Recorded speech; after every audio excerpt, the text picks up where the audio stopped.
The ghost of Manhattan hadn't been touched in 14 months. Not by a doctor, not by an enemy, not by a single soul brave enough to cross that threshold. Then a 5-year-old girl in a red dress walked in and put her tiny hand on his face like he was just a man. He didn't move. He didn't breathe. And something inside him, something that had been locked in concrete for over a decade, cracked. Welcome to the story of how the most feared man in New York City was undone. Not by a bullet, not by a rival, but by a child who had no idea what he was, and a woman who knew exactly what he was, and stayed anyway. Before we go any further, if you are the kind of person who loves stories that twist your gut and flip everything you think you know about power and human connection, hit subscribe right now. We are building something here, and you do not want to miss what is coming. Drop in the comments where you are watching from, and tell me, are you Team Sung-min or Team Nia? Because trust me, by the end of this story, that answer is going to surprise you. The penthouse at the top of Harson Tower didn't feel like a home. It felt like a statement, floor-to-ceiling glass on every wall. The Manhattan skyline stretched beneath it like a map of everything Sung-min had ever conquered. Italian marble so cold and white it swallowed sound. The furniture, dark and angular, and deliberately chosen, looked less like comfort and more like furniture that had been told to behave.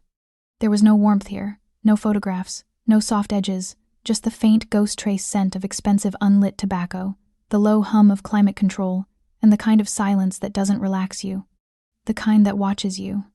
Sung-min sat at the center of it all. His custom wheelchair faced the window, positioned with the precision of a chess piece, deliberate, calculated, immovable. His black suit was pressed without a single crease, his collar buttoned to the throat, his jaw set like stone. If you didn't know better, you'd think he was preparing for a meeting, a negotiation, a verdict. What you wouldn't think, what no one ever dared to think out loud, was that the man they called the Ghost of Manhattan couldn't reach the glass of water sitting 3 inches from his hand. That was the thing about Sung-min. Even broken, he looked like he was in charge of the room. The city's top nursing agencies had stopped sending staff months ago. Not because he fired them, though he had. Not because he threatened them, though his silence alone was threat enough. They stopped because the ones who came back couldn't explain what happened in that penthouse. A decorated trauma nurse with 22 years in the field walked out after 40 minutes and told her supervisor only this: his eyes don't ask you to leave. They make you feel like you were never supposed to be there. A neurological specialist flown in from Zurich lasted until noon. She had reached to adjust his posture with the calm clinical confidence of someone used to difficult patients. Sung-min hadn't touched her. He hadn't spoken. He had simply turned his head, slowly, the way a blade turns in light, and looked at her. The sound she made leaving was a chair scraping marble and heels clicking faster and faster toward the elevator. No one lasted. No one stayed. And Sung-min, the ghost who had once moved entire criminal networks with a single phone call, sat in his gilded silence, 40 floors above a city that still feared his name, completely and utterly alone. That was the world Nia James arrived into. Nia did not arrive at Harson Tower looking for trouble. She arrived at 5:47 inches the morning with a rolling cart of cleaning supplies, a laminated badge that wasn't entirely legitimate, and a 5-year-old girl hidden beneath a pile of folded linen in the lower shelf of that cart, breathing quietly, because her mother had made it a game. The quiet game, Nia had called it, crouching to Cherry's level in the gray pre-dawn outside the service entrance, cupping her daughter's small face in both hands. "You know how good you are at this one, baby. Better than anybody." Cherry had nodded, solemn and proud, those big brown eyes steady with the gravity of a child who understood without understanding that something important was being asked of her. What Cherry didn't know was that her regular sitter had been rushed to the hospital at midnight. What Cherry didn't know was that Nia had spent 3 hours calling every name in her phone and hearing nothing but voicemail.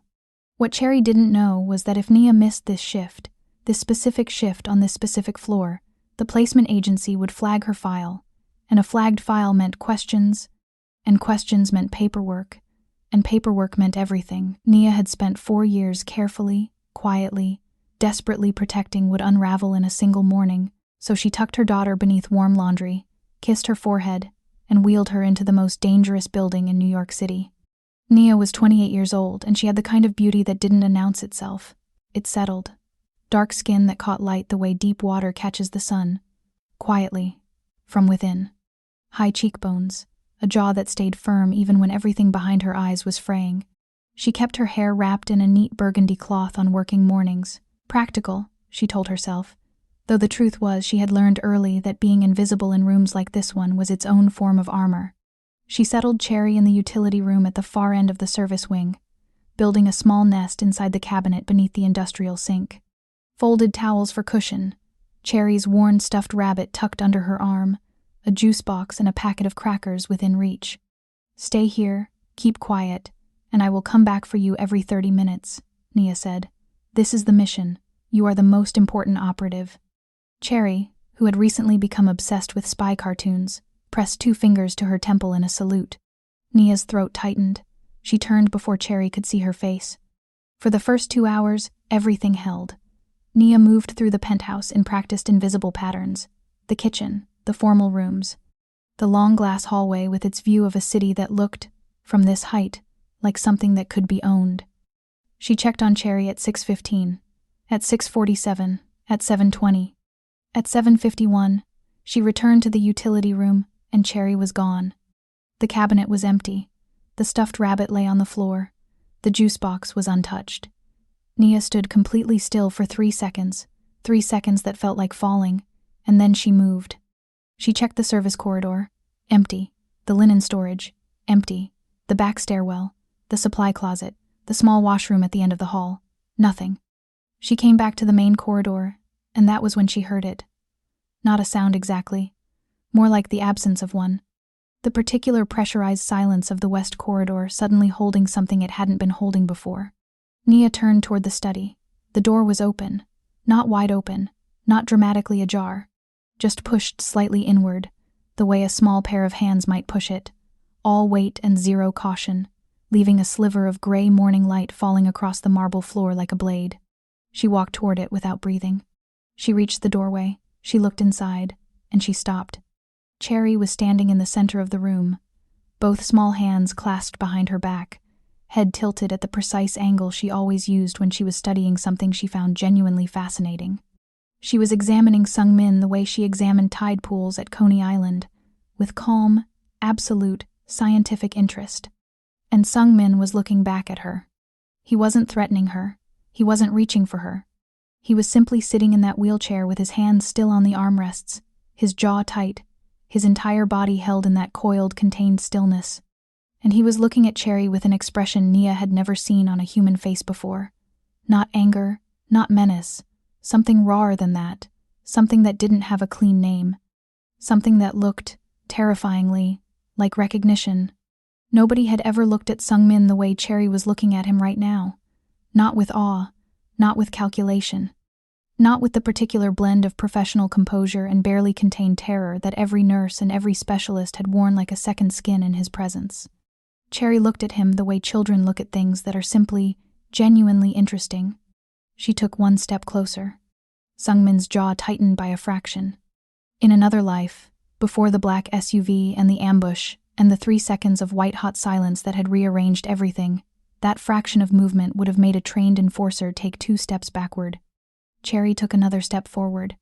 She stopped directly beside his wheelchair, close enough that if either of them had extended a hand, they would have touched. "Your chair has wheels," Cherry said, factual, respectful, the tone of a scientist confirming a hypothesis. Sung-min said nothing. "Mine has wheels too," Cherry continued, undeterred. "But mine is red and it's way smaller. It's a bike, but my mama says it's basically the same." She considered this. "Is yours fast?" The silence stretched. Outside, 40 floors below, the city moved and breathed and roared with all its ordinary noise. Up here nothing moved except Cherry's eyes, traveling slowly and methodically across the armrests, the spokes, the footrests of his chair with the focused attention of someone conducting a full inspection.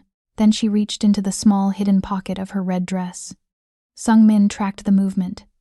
His entire nervous system, still sharp, still wired for threat detection even as everything below his waist had gone quiet, registered her hand disappearing into fabric and reappearing with something small and brightly colored. A piece of bubble gum, pink, wrapped in foil that had been crumpled and smoothed back out at least 3 times. Cherry looked at the gum. She looked at the armrest of his wheelchair. She looked at him. Then she pressed the piece of gum firmly to the armrest, smoothing it down with her small thumb with the seriousness of someone signing a contract. "There," she said. "Now it's yours." In the doorway, Nia had both hands pressed flat against the wall on either side of the frame. Every survival instinct she had was screaming.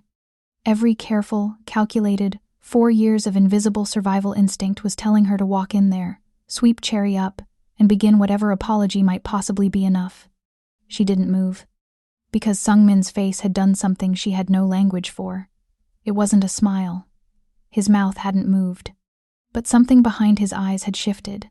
Some tectonic, invisible movement, deep and slow, like the first fracture in a wall that has been built up so long it has forgotten it was ever anything other than solid.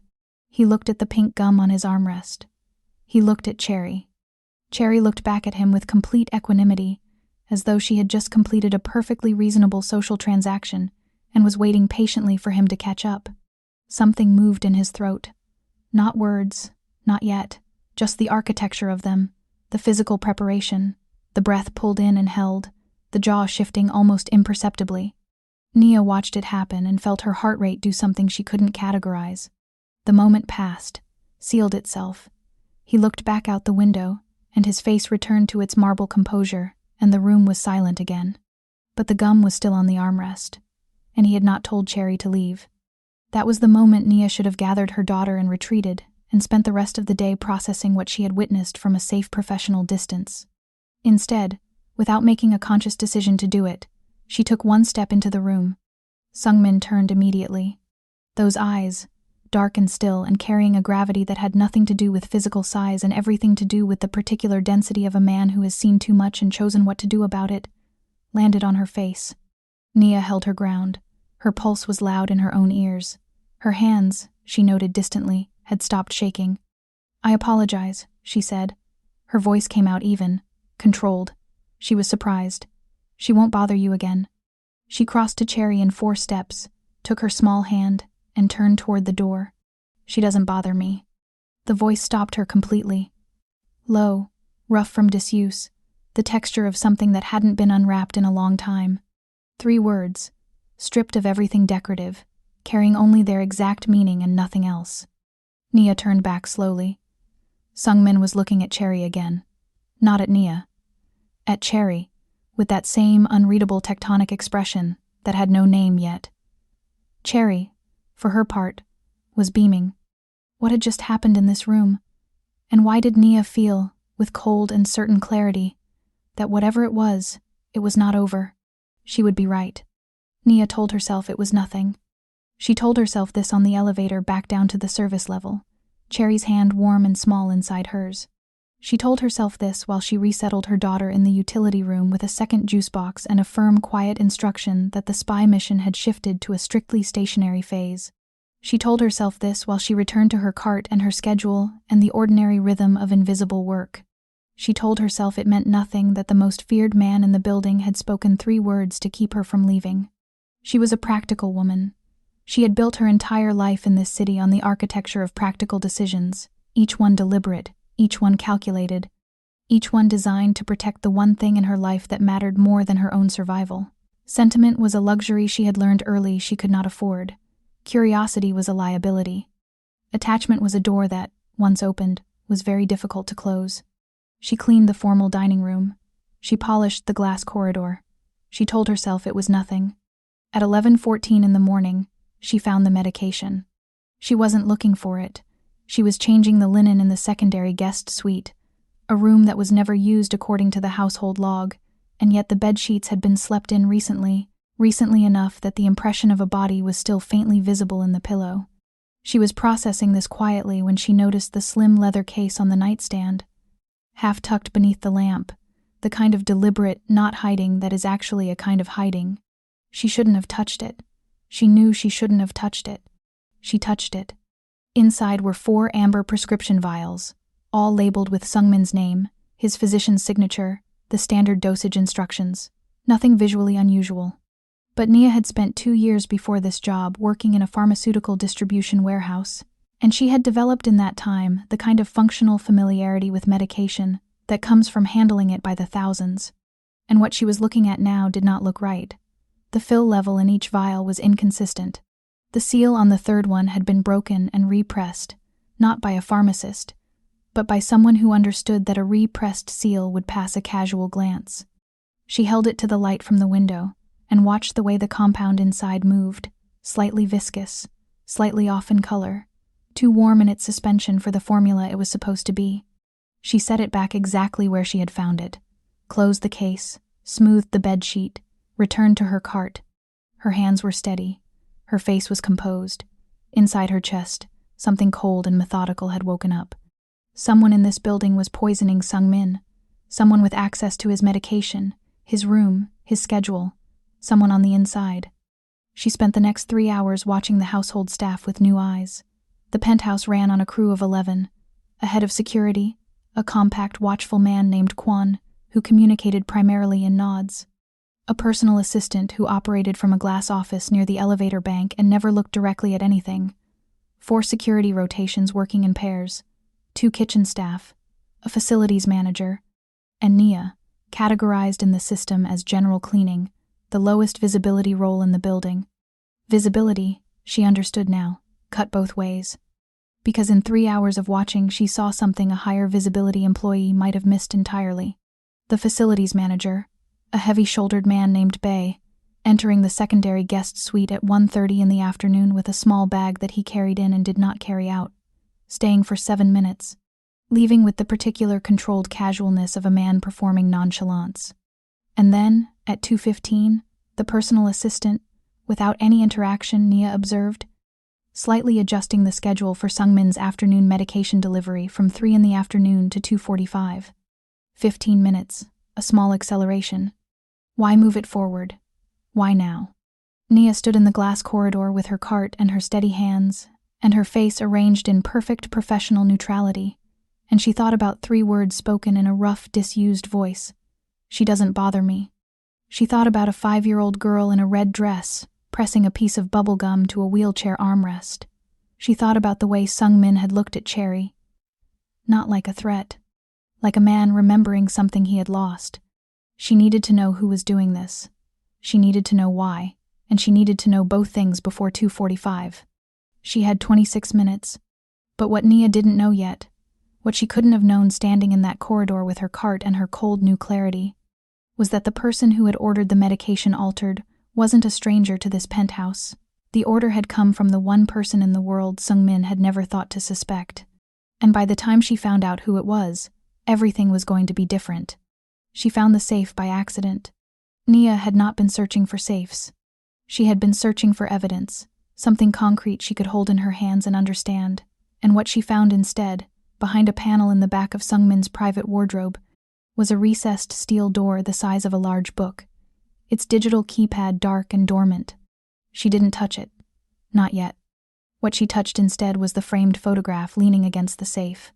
Small, unframed, the kind of print that comes from a phone, rather than a studio. 2 boys, young, maybe 8 and 10, standing on a dock somewhere that looked very far from New York. The older one had Sung-min's jaw. The younger one was smiling with the specific brightness of a child who is deeply and uncritically loved by the person taking the photograph. Nia stared at it. Then she heard Cherry's voice. Not loud. Cherry had been exceptional today. Extraordinary. The best operative in the history of the quiet game, but high and clear and entirely audible from 2 rooms away, saying with all the authority of a 5-year-old who has made up her mind, "I think you need a name for your chair. I'm going to call it Thunder." Nia moved. She was at the study door in 11 seconds, which was 9 seconds longer than it should have taken, which told her something about the state of her nervous system that she didn't have time to examine. She pushed the door fully open. Cherry was sitting cross-legged on the floor beside Sung-min's wheelchair. She had, at some point, retrieved her stuffed rabbit from the utility room, and she had placed the rabbit on Sung-min's footrest with the deliberateness of a hostess arranging a dinner table. Sung-min was looking at the rabbit. His expression was the same one from this morning, that tectonic interior shift, that thing with no clean name. But it had moved further now, deepened.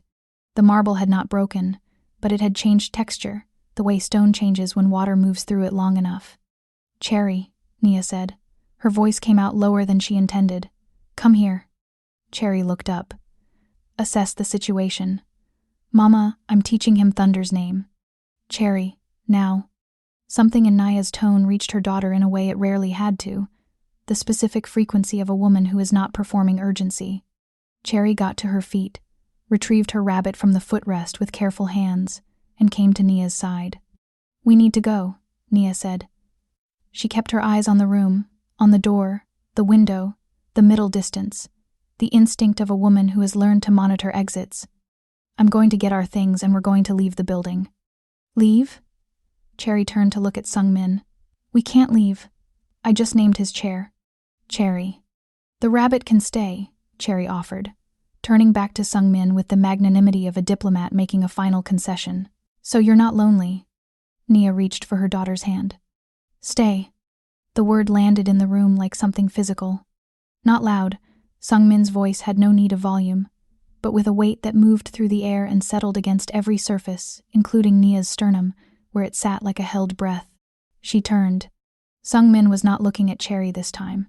He was looking at Nia, directly, fully, with the same dark, absolute gravitational gaze that had dismantled decorated trauma nurses and Swiss specialists, but altered now by the same interior shift she had been watching move through him since morning. It wasn't a command exactly, or it was a command the way a man reaching for something he has almost stopped believing exists is a command, stripped of authority, operating entirely on need. Nia's pulse was very loud. I know what's in those vials, she said. Silence. She watched his eyes sharpen, watched the shift in him move from somewhere tender and raw to somewhere cold and precise. The two registers of this man, she was beginning to understand, living in the same body, alternating without warning. I know what they're doing to you, she said, and I think I know who's giving the order. The city moved 40 floors below them. The afternoon light lay across the marble floor in long gold bars. Cherry stood between them with her rabbit tucked under her arm, looking from one adult to the other with the particular focused attention of a child who understands that something important is happening even without knowing what. I should leave, Nia said. It was the truth. Every practical, protective, survival-built instinct she had was in agreement. I have reasons to leave that have nothing to do with you and everything to do with keeping her safe. She looked at Cherry. Then she looked back at Sungmin. His hands were still on the armrests. The gum was still there, pink and resolute and slightly ridiculous against the dark carbon frame. His face had returned to stillness, but the stillness was different now. Waiting, open, in some way she couldn't name. If I stay, Nia said quietly, I need to know the truth. Sungmin held her gaze. Then, slowly, almost imperceptibly, he nodded once. Cherry looked up at her mother. Does this mean Thunder wins? Sungmin didn't speak immediately. That was the first thing Nia had truly learned about him. His silences were not empty. They were architectural, load-bearing. The kind of silence that other men filled with noise because they were afraid of what the quiet would reveal. Sungmin's quiet revealed nothing.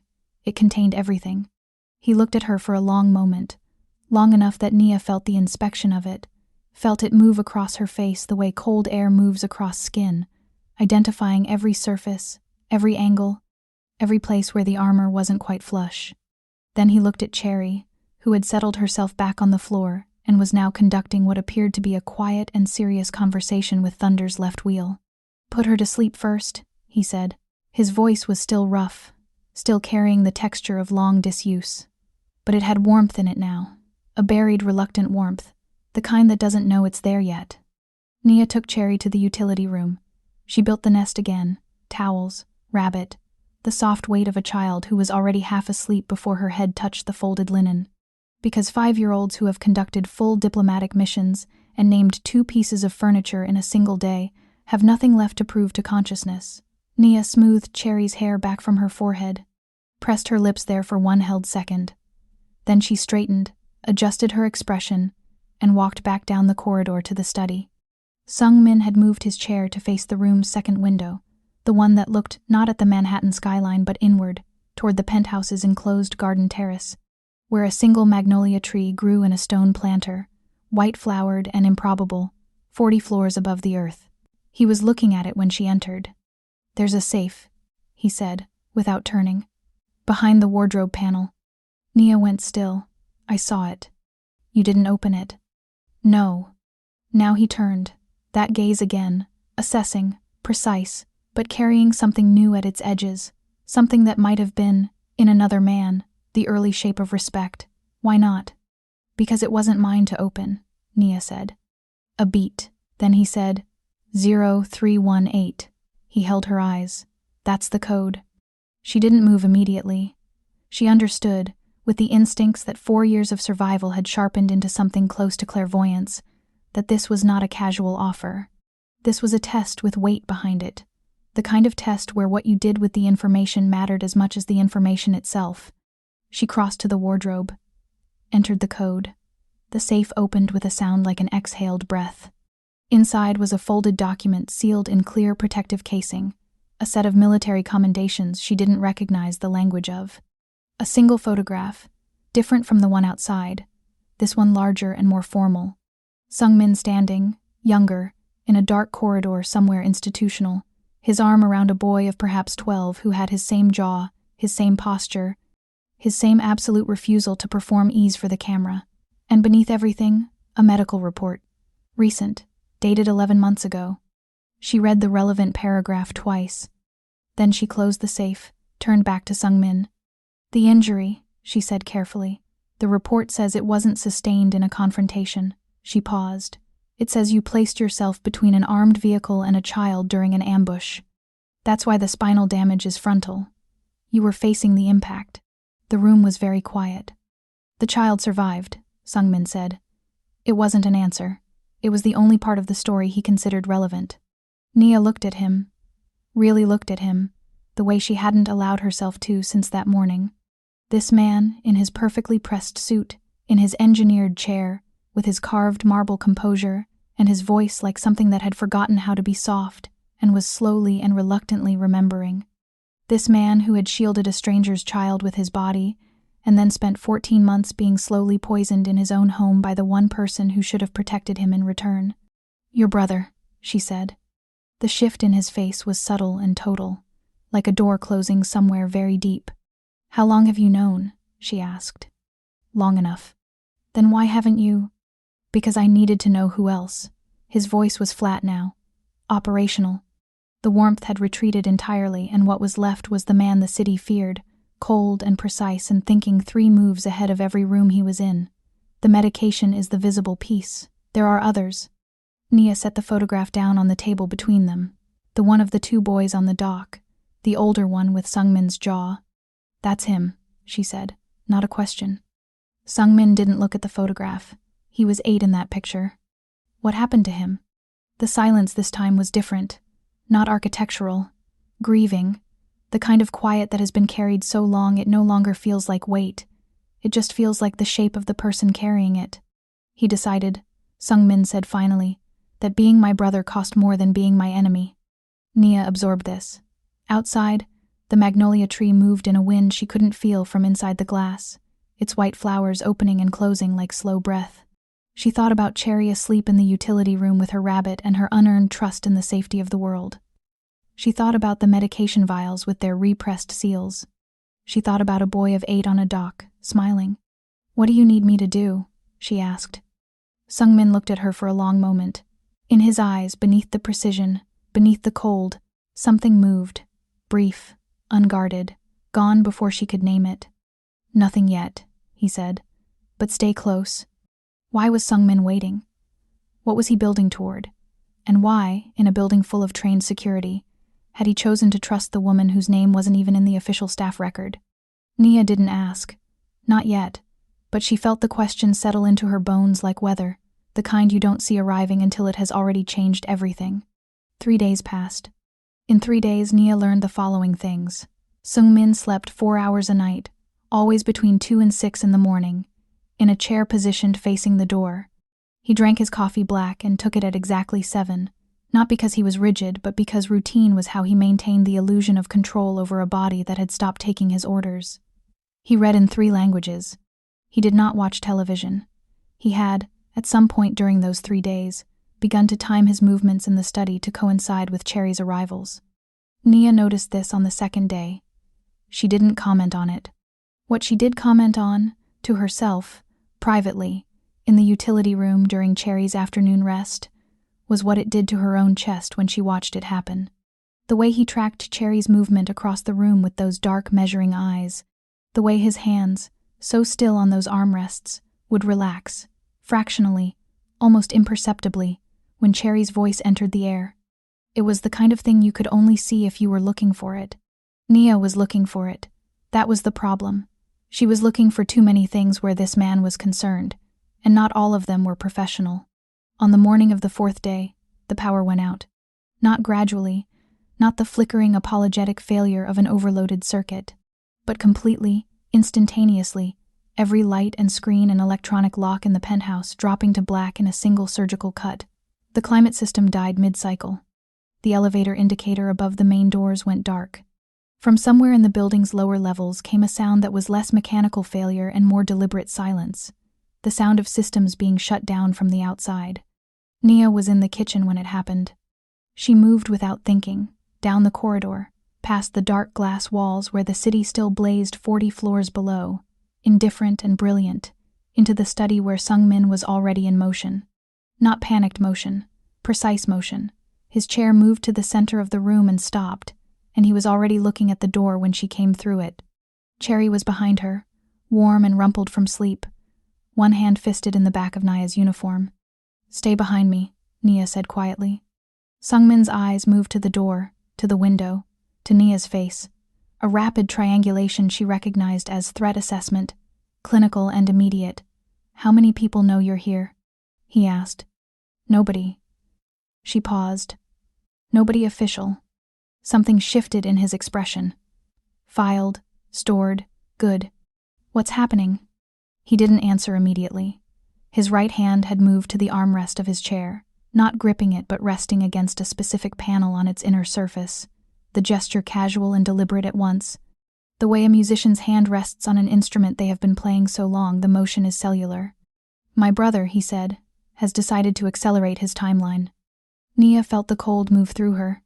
He cut the power. He cut the visible power. Sung-min's voice was even, unbothered in a way that was more unsettling than fear would have been. "He doesn't know about the secondary system." "What secondary system?" He pressed the panel. The room changed. Not dramatically. There were no lights that blazed on, no screens descending from the ceiling. What happened was subtler and more total.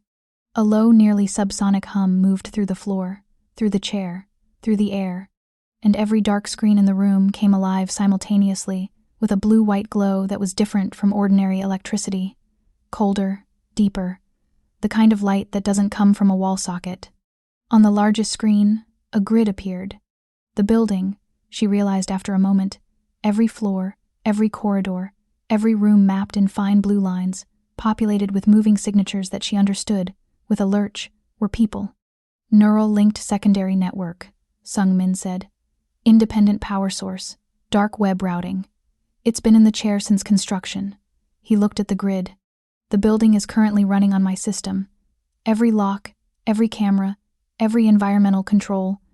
Nia stared at the screen. At the moving signatures. At the 4 of them clustered near the service entrance on the 41st floor, moving upward. "They're already inside," she said. "Yes." Cherry pressed closer against Nia's back. She was very quiet, the particular instinctive quiet of a child who has learned to read the temperature of adult silence. "What are you going to do?" Nia asked. Sung-min looked at the grid. At the 4 signatures moving through the stairwell with the focused, unhurried efficiency of men who believe they are walking into a room with a cornered target. The edge of his mouth moved. Not quite a smile. Something colder than a smile and more dangerous than amusement. "I'm going to let them arrive," he said. Why would he let them come? What had Sung-min already put in motion that these men couldn't see? And what was the one piece of information they were carrying, the one thing they believed gave them leverage, that was about to be turned against them entirely? Nia watched the signatures move upward on the screen. She should have been afraid. She was afraid. But beneath the fear, threading through it like wire through a wall, was something else, a recognition. She was watching a man who had spent 14 months being slowly diminished by everyone around him finally, quietly, completely become himself again. It was the most dangerous thing she had ever found beautiful. They came through the emergency stairwell door at 9:43 in the morning. 4 of them, dark clothing, practiced movement. The kind of coordinated entry that speaks of rehearsal. They had done this before, in other buildings, to other people. What they had not done was enter a building where every system they believed was dead was, in fact, watching them, mapping them, recording them in resolutions that would hold up in any court on earth. Nia stood against the study's far wall, Cherry's back pressed against her front, both of Nia's arms around her daughter's shoulders. She had pulled Cherry's face gently into her chest. "Close your eyes, baby. This is a different kind of game." Cherry, whose trust in her mother was absolute and unearned and the most sacred thing Nia had ever been given, closed her eyes. Sung-min sat in the center of the room. He had positioned himself there deliberately, equidistant from every wall, fully visible from the door, making no effort at concealment.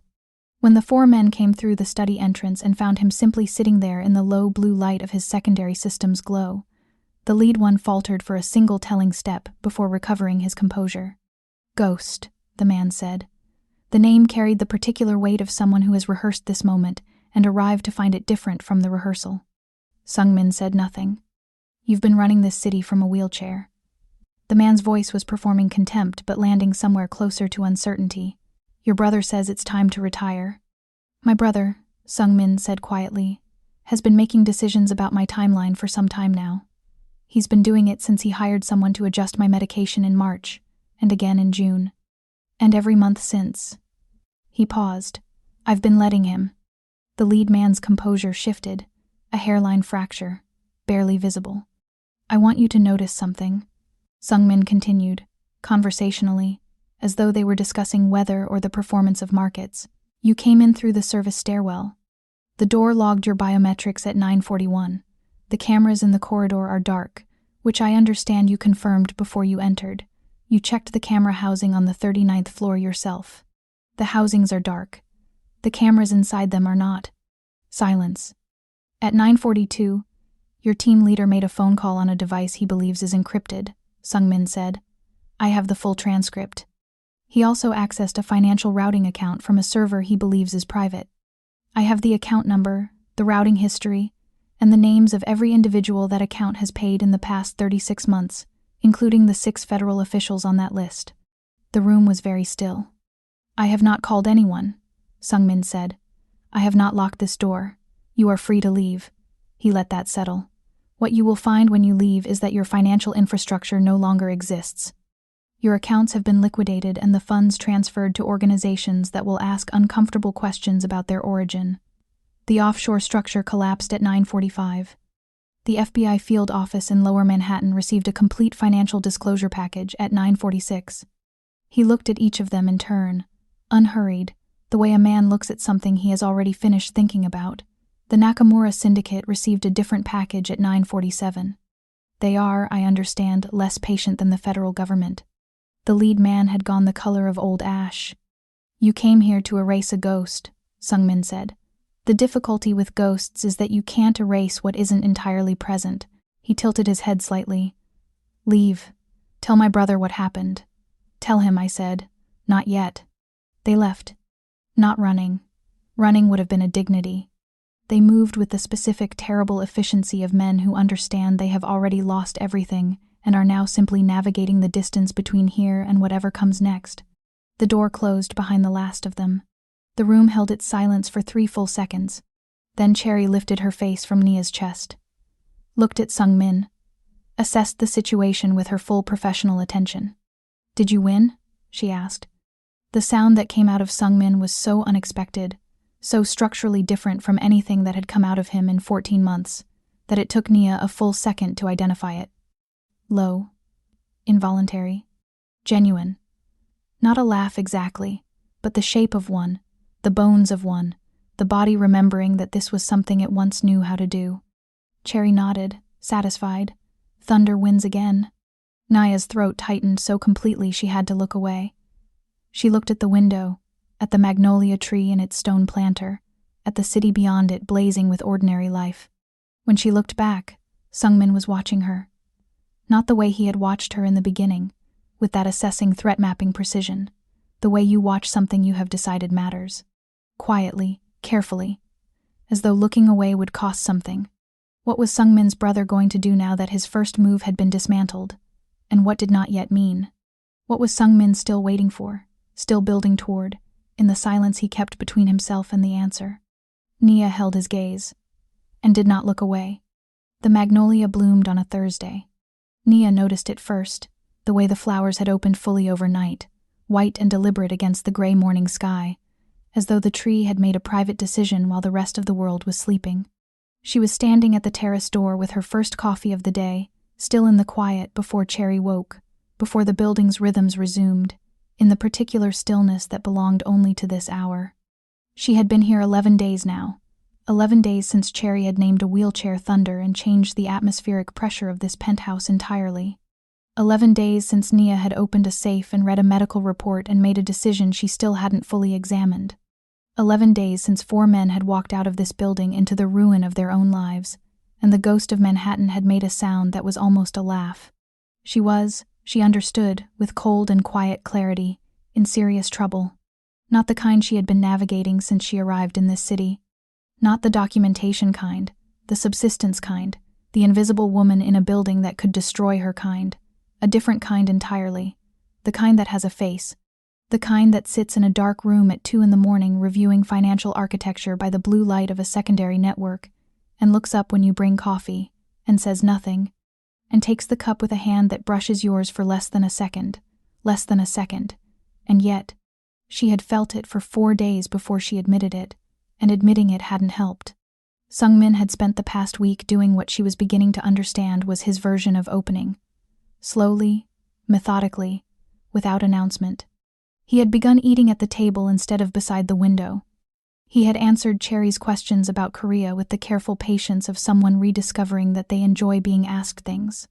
He had, once, when Nia was reaching past him to adjust the secondary system's display, placed his hand lightly over hers on the panel to redirect her fingers to the correct sequence. He had not moved it immediately. Neither had she. Neither of them had spoken about it. On Thursday, Cherry decided it was time for a tea party. This was non-negotiable. Cherry had located a set of small porcelain cups in the kitchen cabinet, had arranged them on a tray with the gravity of a state dinner planner, and had informed both Sungmin and Nia that attendance was mandatory and the dress code was serious. She herself was wearing her red dress. She had placed Thunder's flag, a piece of yellow napkin folded into a point and tucked into the spoke of his wheel, to mark his official participation. Sungmin attended. Nia watched him at the low terrace table, slightly too far from the magnolia tree, which had inconveniently positioned one of its flowering branches just beyond reach. Cherry poured water into porcelain cups with the focused precision of someone performing surgery. She narrated the menu. She explained the rules. She informed Sungmin that Thunder was also having tea and that he should inform Thunder of this personally. Sungmin, without expression, looked at the wheel with the yellow flag. "Thunder," he said quietly, "you're having tea." Cherry beamed like sunrise. For 40 minutes, nothing happened except the ordinary, extraordinary mechanics of a child conducting a tea party for 2 adults who were, for 40 minutes, not a man with a broken empire and a treacherous brother and a secondary network humming in his chair, and not a woman with a false badge and 4 years of invisible survival pressing on her lungs. They were just people. In a garden, with a magnolia tree and bad porcelain and a 5-year-old who had decided, without anyone's permission, that this was her family now. Then Cherry looked up at the magnolia tree, at the highest flowering branch, at the cluster of blossoms just beyond reach. "I want one," she said. "I'll get it," Nia said, rising. "No." Cherry pointed at Sungmin with the authority of someone who has thought this through. "He's taller. He should get it." The silence that followed was not uncomfortable. It was full, weighted with Cherry's absolute faith and Nia's held breath and Sungmin's stillness, which had changed quality in the past 2 seconds from composed to something she didn't have a word for yet. He looked at the branch. He looked at Cherry's face. He looked, briefly, just once, at Nia. Then something moved. Not his whole body. Not dramatically. Just his right foot on the footrest of Thunder. A movement so small, Nia almost missed it.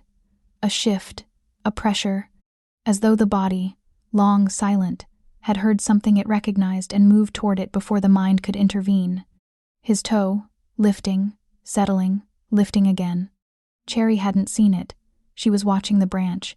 But Nia had seen it, and Nia's hand had come up to cover her mouth, and her eyes were doing something she couldn't control. And Sungmin was looking at his own foot with an expression that was the furthest thing from the ghost of Manhattan she had ever witnessed. Something open, something young. Something cracked all the way through to whatever had been buried under 14 months of marble and silence. He looked up, found her face, held it. The magnolia flowers moved in the wind. Cherry was still pointing at the branch, patient and certain, waiting for the man she had decided could do anything to simply stand up and get what she needed. Because that was Cherry's understanding of the world, that the people you loved were capable, that love itself was a kind of instruction, that I believe in you was not a sentiment but a command. Nia lowered her hand from her mouth. Her face was wet, though she hadn't registered crying. She's waiting, Nia said softly. Sungmin looked at his daughter. The word moved through Nia's mind like light, and the ghost of Manhattan, for the first time in 14 months, tried. Was this the beginning, or had it already begun, long before the magnolia, long before thunder, long before a child in a red dress put her small hand on a man's face like he was just a man? The real question isn't what comes next. The question is whether either of them, this woman who survived by staying invisible and this man who survived by staying untouchable, will have the courage to admit what has already, quietly, completely changed. If this story cracked something open in you, if you found yourself holding your breath somewhere between Thunder's tea party and that final moment in the garden, you already know you need part 2. Drop part 2 in the comments right now and let me know where you are watching from, because this community is global and I want to see every city, every country, every person who felt this one. Are you Team Nia, the woman who stayed when every instinct said run? Or are you Team Sungmin, the man who whispered stay and meant everything he didn't say? Tell me below. And if you haven't subscribed yet, this is your moment. Hit that button, because what comes next in this story is going to be everything. Part 2 is coming, and trust me, you are not ready for what Sungmin's brother does when he realizes the ghost isn't just alive. He's standing up.